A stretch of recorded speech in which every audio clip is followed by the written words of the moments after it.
আমার এই চ্যানেলের প্রতিটা ভিডিও খুবই গুরুত্বপূর্ণ। প্রতিটা দিন শিক্ষণীয় ভিডিও নিয়ে আমার এই চ্যানেলে আলোচনা করা হয় নিত্য নতুন প্রতিদিনের শিক্ষণীয় ভিডিও। চলুন কথা না বাড়িয়ে ভিডিওটা শুরু করা যাক। ফার্স্ট প্রশ্ন, বাংলা সাহিত্যের প্রথম নিদর্শন কী ছিল? উত্তরটি হলো চর্যাপদ ছিল বাংলা সাহিত্যের প্রথম নিদর্শন। উত্তরটি হলো চর্যাপদ। নেক্সট প্রশ্ন, বাংলা ভাষায় মূল উৎস কোনটিকে বলা হয়? উত্তরটি হলো বৈদিক যুগকে বলা হয় বাংলা ভাষায় মূল উৎস।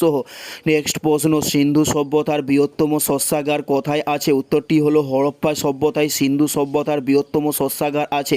নেক্সট প্রশ্ন, কত খ্রিস্টাব্দে মহেঞ্জোদারো আবিষ্কৃত হয়েছিল? উত্তরটি হলো 1922 খ্রিস্টাব্দে মহেঞ্জোদারো আবিষ্কৃত হয়েছিল।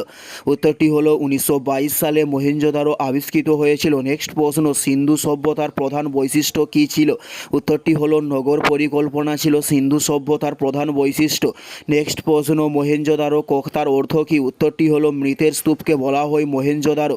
উত্তরটি হলো মৃতের স্তূপকে বলা হয় মহেঞ্জোদারো। নেক্সট প্রশ্ন, হরপ্পা কথার অর্থ কী ছিল? উত্তরটি হলো পশুপতির খাদ্যকে বলা হয় হরপ্পা। উত্তরটি হলো পশুপতির খাদ্য। নেক্সট প্রশ্ন, আমার সংগ্রাম গ্রন্থটি কার লেখা? উত্তরটি হলো হিটলারের লেখা আমার সংগ্রাম গ্রন্থটি। উত্তরটি হলো হিটলারের লেখা আমার সংগ্রাম গ্রন্থটি। নেক্সট প্রশ্ন, আবেসিনিয়ার রাজধানীর নাম কী ছিল? উত্তরটি হলো আদ্দিস আবা ছিলেন আবেসিনিয়ার রাজধানী।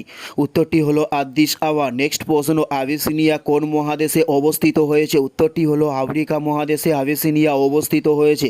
উত্তরটি হলো আফ্রিকা। এটাই ছিল এই ভিডিওর লাস্ট প্রশ্ন। আর কোন ধরনের শিক্ষণীয় ভিডিও আপনারা প্রতিদিন দেখতে চান অবশ্যই কমেন্টে লিখে জানাবেন। পুরো ভিডিওটা দেখার জন্য আপনাদের প্রত্যেককে অসংখ্য ধন্যবাদ। Thanks for watching.